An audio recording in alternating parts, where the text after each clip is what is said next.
Good morning, Gasaholics. I'm Hot Rod Bob, and you've got Gas, the morning edition. Now, today is April 28th, 4/28.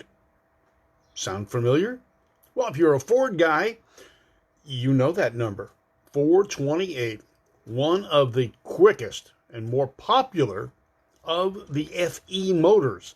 Now, let's go back in history and talk about what the FE motor was, because it had a wide range of displacements and designs, even though they were considered FE, basically, motors. Now, the FE motor dates back to 1958. The first one introduced was a small 330 cubic inches. Now, I say small because the basic engine block was huge, but the displacement was 330 cubic inches. And that was actually for the trucks of that era. So 1958, the first FE comes out, replacing the Y block. The Y block came into production in 1954 and stayed in production through the late 1950s, but the FE motor replaced it. It was more substantial. It was more reliable. Not that the Y blocks weren't that reliable, but the FE motor was the future for Ford at that point in time. And that was before the small block engines came out. So forget about the 302s, 289s, 221s, 260s. This is not what we're talking about today. We're talking about the big block configurations that had many, many different sizes and styles. Good morning, everybody. I'm going to be commenting a little bit more on what the topic is than responding to what you say there, but I will say hi to people like Kelly and Brad and Jerry and all you guys this morning. But thank you for tuning in. You are Gasaholics if you're watching. All right, so 330 cubic inch was the first of the F-Series motors. And I say F-Series because there were FT and FE, and there was MEL. Basically the same motor configuration, but different displacements. All right, so we start out with the 330. That was designed primarily for truck use. Then there was the 332 and the 352. 352 was the one you'd find in full-size Fords, but Edsel got that FE motor first. And it came out in late 1957 before it was released into the full-size Fords. So you had a 330, a 332, 352, and then the trucks got a 359. There was also a 360, a 361, but that was found mostly in Mercuries. There was a 389. Now, most people say 389, that's a Pontiac motor. Nope.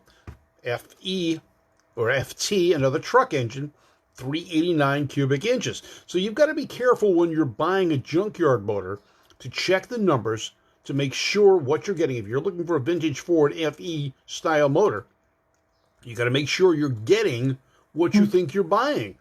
And that was even the case with the Y blocks. An example, I have a 292 Y block in our 57 Ford. We thought we were buying a 312, and that's what it was sold to us as. Pulling it apart, it was a 292. Well, Valley Head Service, right here, gratuitous plug, took care of that, and it's a little over 300 cubic inches right now. They punched it out a bit, balanced it up. It is a sweet motor. But we're talking about FE motors here because, again, this is 4/28 Cobra Jet Day. So we'll talk about that.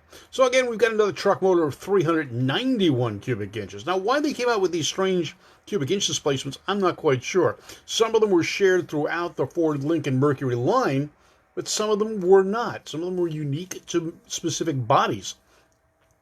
There in the FE size was a 396. I've never heard of a 396 Ford, but there was an FE motor, a 396. The 406, I remember that baby. The 410, again, Lincoln Mercury. 427 and 428. Now, there's some differences in those engines as to where or the shape of the combustion chamber versus other things within the engine. We'll go into that just a little bit. But those are the FE style motors. And I think even the 460 might qualify into that, but we'll get into that a little bit later on. It's actually considered a 385 series engine, as is the 429. And what I then know is Lincoln had even bigger versions. Yes, The Mercury Edsel Lincoln 462, 430, 410, 383. Interesting. So these are the big blocks, or what they called big blocks. They didn't even consider the 390 and the 427 big blocks. Ford actually considered those medium blocks. Now we go back even further, go back to the Y block days, and Ford had what they called small blocks. This is Ford's, not the consumer, but the Ford designation. The Ford small blocks, 239 cubic inch, the first Y block. Now, we're not going back to the flathead motors. Starting in 1954, the first Y block was 239 cubic inches, the same displacement as the flathead. Then the 272, 292, 312.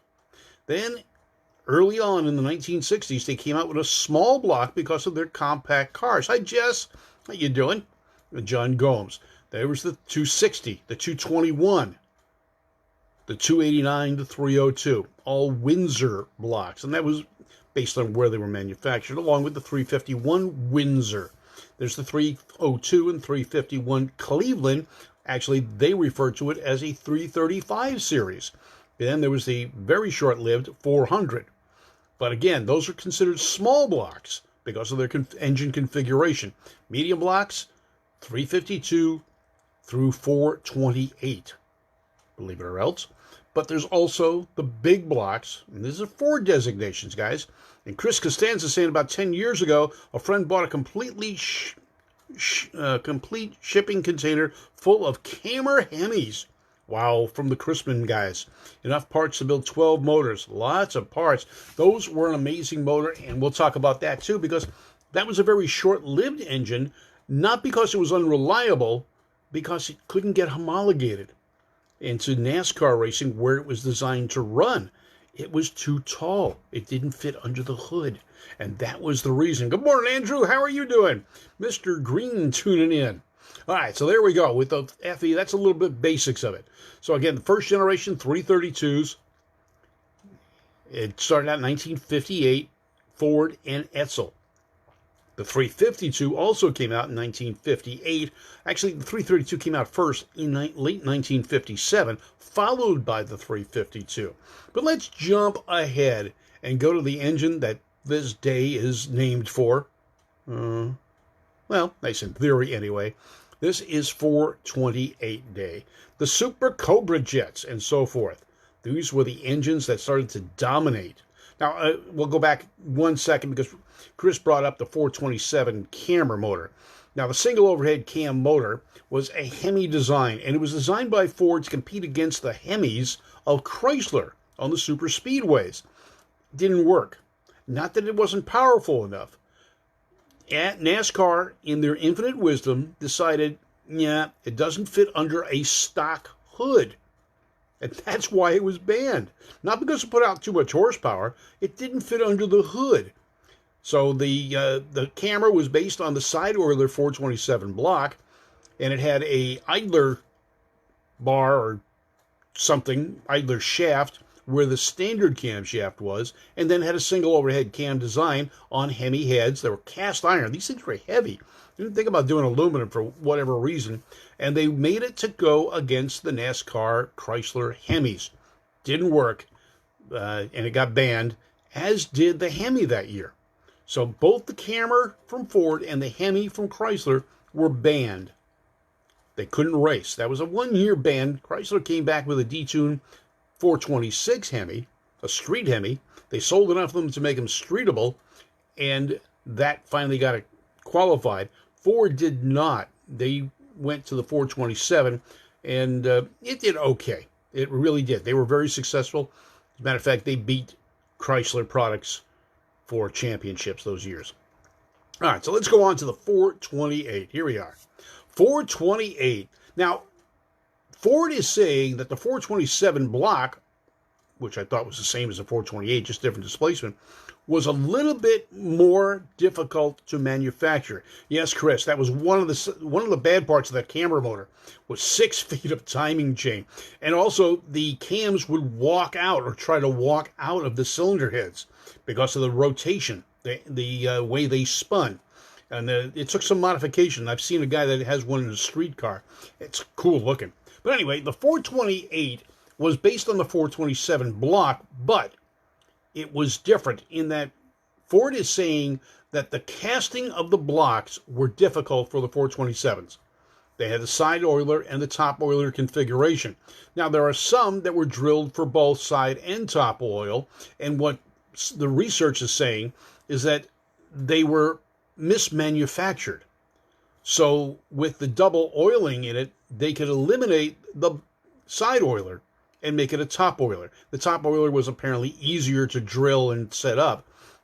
The side oiler was the one they were having problems with core shifting when the engines were cast. So they had to scrap a number of blocks. The way to fix that, double drill it. So you had top oiling and side oiling, but you didn't use the side oil port because for some reason in the casting it shifted and it didn't work properly. It couldn't be drilled cleanly and smoothly and the way they wanted it. So that was just a few. Now, in some of the cars, it was simply badged as a 7-liter, and I remember that because that was the days of the first big blocks to me as a kid. And I remember my neighbor, one brother had a 65 Chevy Impala SS with a 409. His brother had a 396 SS Impala 409. And Dad, he was the Ford guy. He had the 7-liter. To me, those were sporty cars back in the day. And the 7-liter, ooh, I didn't know what that meant. All I know is it must be bigger than the Chevy. And it was, 428 cubic inches versus the 409 or the 396s. The 427 Chevys had not come out just yet. So Ford was ahead in cubic inches. Horsepower-wise, the Chevys matched them for the most part. But at the drag strip, that's where Ford was coming on strong. So the 428 Cobra Jet is now what it was marketed as, was a performance version of the basic 428 FE motor that was in the 7-liter Big Galaxies. Now, it was launched in 1968, and the Cobra Jet, not the 428, the Cobra Jet. The 428 came out earlier.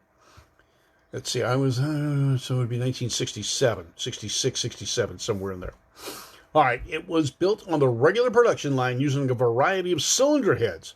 Now, the combination of 735 cubic inch CFM Holley carburetor was on there. The Cobra Jet used heavier connecting rods. Now, those rods were similar to what was used in the Le Mans version of the 427s. They had a 1332 rod bolt and a nodular iron crankshaft.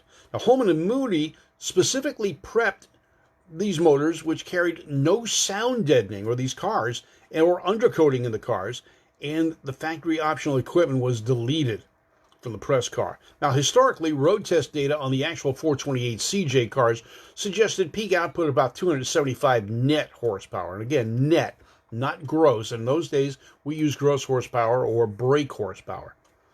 So 275 net, it's about a 30% reduction from what the brake horsepower is. And all engines today use the SAE net rating. So that's why cars today with what seems to be a little bit lower horsepower than what we had growing up in the muscle car era are faster, because they actually do have more horsepower. But today, some of the net horsepower ratings are much greater than the brake horsepower ratings, and that's due to the technology of fuel injection in ignition systems and all sorts of better computer controls of the engines, as well as the designs. So, you've got a little Ford Mustang 4-cylinder that's putting out more horsepower today than the Shelby GT350s did in 1965 and 66. Now, the 428 Cobra Jet, they were in Mustangs initially, and they took them out to NHRA in 1968 to the Winter Nationals, and they wanted to capture the stock eliminated classes. Again, those were the days with win on Sunday, sell on Monday, and they came out with a bunch, and some of the top drivers driving these new Cobra Jet Mustangs were Gas Ronda, Jerry Harvey, Hubert Platt, Dino Don Nicholson, Kenneth McClellan, and Al Joniak. They had 6 428 CJ Mustangs running in stock eliminator classes. They ran Super Stock E, or C stock automatic when they had an automatic transmission. In the super stock, they could run manual or automatic. It didn't matter. They were running 8.7 to 9.4 horsepower per cubic inch.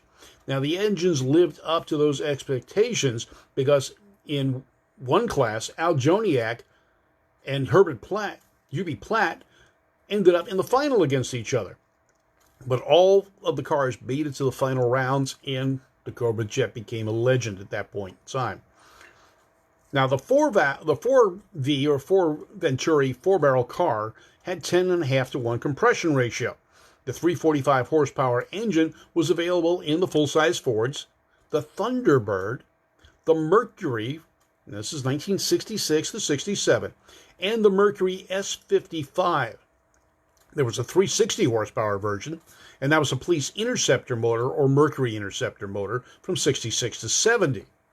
So a little bit longer run in that respect. So if you find an old police car, if you can, I mean 1970, we're talking about a car that's 50 years old. But that's where those motors were. 360 horsepower. 340 horsepower versions were available. Let's see here. We got to change this here. Someone's sneaking in here with comments. Tim Gracie. Gordon Watts was only on midnights. Woodward Avenue, you know. Yeah, Woodward Dream Cruise is where I want to go this year. But Woodward Avenue was an engineering test bed for the Big Three back in those days.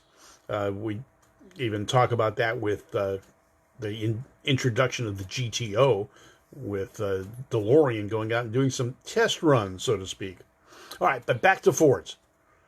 So 340 horsepower in the 68 Fords and the 68 Mercurys, 360 horsepower in the 68 Shelby Cobra GT350, which would have been the Mustang. And again, by 1968, Carroll Shelby was not building the Mustangs.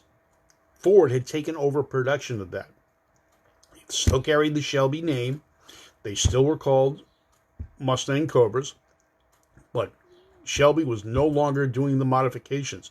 They were done in-house at Ford. Shelby still got his credit for it, but they were no longer built at his facilities here in California. Good morning, Rebecca and Robert Devon. All right, now the Cobra Jet 428s, 435 horsepower is what they were rated at. Now, based on their ETs and how quick they were running, they were getting a lot more horsepower than that. But it came in the 1968 Mustang, the 68 Mercury Cougar, and the 68 Shelby GT500 KR, which was basically a more race version. The Cobra Jet and the Super Cobra Jet, that's another, an animal of a whole different breed. Again, still rated at 435 horsepower, but 440 foot-pounds of torque.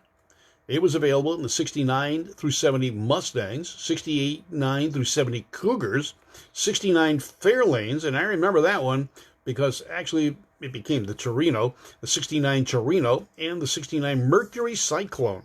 There was a 2 4-barrel version, and that was available in the GT 500. And it was a 2 4-barrel, 10.5 to 1, only rated 20 horsepower or more, 355. The Super Cobra Jet, known as the 428 SCJ. Now that was the biggie. Now this one was different still. It had different induction system, different cams, different heads, pistons, top end. Well, it used the same top end, but the engine block as the 428 Cobra Jet, it was the same. However, the crankshaft and connecting rods were strengthened and associated balancing altered for drag racing. So you've got a 428 Super Cobra Jet. That is a drag motor designed to go drag racing. It had a nodular iron crankshaft and a heavier 427 Le Mans style connecting rods. Now, why heavier? I'm not quite sure. Denny Sanders' 335 horsepower rating, that was the same as the 383 Roadrunner, which placed them in an advantage in the classes they ran. Yeah, it did, because those 428s had more torque than the 383 did. It had more grunt. They were able to pull out of the hole a lot better than the 383, especially with the same horsepower rating. And that's why I'm saying these ratings were not accurate.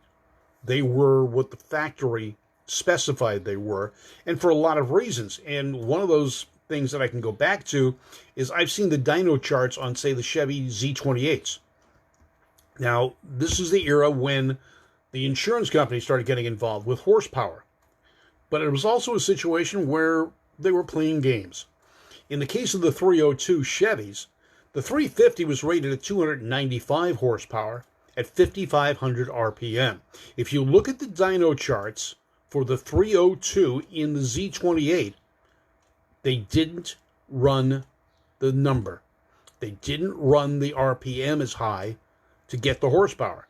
So at 5,000 RPMs, the 302 was 290 horsepower, and that's what it said on the stickers placed on the engine, was 290 horsepower. Well, everyone said, yeah, okay, 290 horsepower, 302, it's a smaller engine. Except that little 302 would wind up to 7,000 RPM, and at that point, you're looking at over 400 horsepower, is what I've heard from a number of people that raced them or had them. And that was a trick the factories would do. And I would not put this past Ford doing the same thing on the Super Cobra Jets. So the Cobra Jet motor and Super Cobra Jets available through 1970 in Mustangs and Cougars. They were available in the Torino and the Mercury Cyclone. And then the 2.4-barrel factory version was in the Shelby GT500 in 1967. So that would have been the last year that Shelby produced Mustangs, or modified Mustangs for Ford. In 1968, Ford took it all in-house. All right, so this is 428 Day. Hope you're enjoying it. Hi, Bob Klein. How you doing? Hope you're doing better. And it's a great day. It's a sunny day. It's a beautiful day here in sunny Southern California. You're a gasaholic for tuning in today. I do appreciate it. Glad you could be here. I'm Hot Rod Bob. You've got gas, the morning edition, and, the evening edition's coming back. Randy Cadruta and I did our first evening edition on Sunday, and we're going to try and get Joe Walla back in and Anna Octane as well, so we can all do a four-way evening gas. That's right. We're going to do it. All right, folks, you have a great day. I'm Hot Rod Bob. You've got gas. Thank you very much for tuning in today. You have a great day, and we'll see you tomorrow, 429. Should we talk about Fords again? Yeah, I don't think so. Hi, Tard Barton. Barton, how you doing? And Lisa, how are you? Guys, have a great day. I'm going to go work on some stuff today. You have a great day yourselves. Thank you for being a gasaholic. Please share this with your friends. And remember, the people that help bring gas to you every day, people like Valley Head Service, Service Tech, Irwindale Speedway, Irwindale Drag Strip, Tucker Tire, Moon Eyes, and Beach Underwriting. Take care, folks. Have a great day.